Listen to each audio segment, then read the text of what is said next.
B. B. Yes, B. B, may problema ako. Anong problema? Hindi ko alam paano ko sasabihin. Ano nga? Wait lang. Kinocompose ko pa yung sarili ko eh. Wait lang, naiyak ako. Ano? Uri.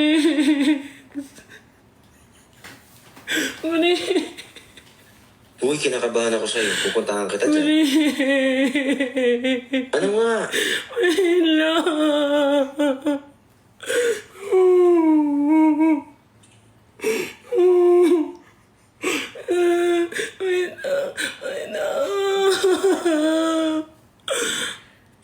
Kasi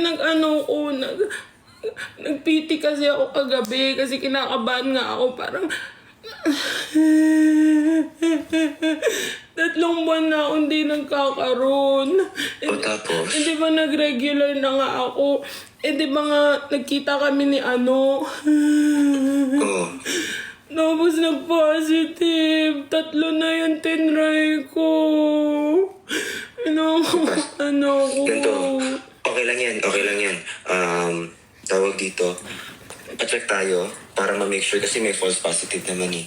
Pero okay lang yan. Kung magano, iti support. Paano yung pamilya ko? Hindi naman nila alam. Gagawa natin ng paraan. Hindi naman nalata, mataba ka naman. Nanginang mo naman! Paano yun? Nagtitiktok pa ako yung mga brands. Hindi ko pwede pakita. Ano nga body? Mukha kang may body kahit mukha ko lang. Edit na lang natin yun dyan.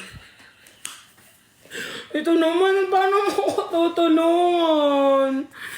Hindi. Ay, makikipagpatayan ako sa'yo. Hindi papalaglag yan. Sasapakin kita. Hindi ko naman ipapalaglag to. Oo. Natatakot ako, Bi. Paano ko Pupuntahan kita. Tapusin ko lang rehearsal ko, pupuntahan kita. Paano ko Pero sasabihin sa mama ko? Di ba ayaw niya dun sa lalaki? O di sabihin mo, babae na nakabuntis sa'yo. Okay lang ba sabihin ko ikaw yung ama?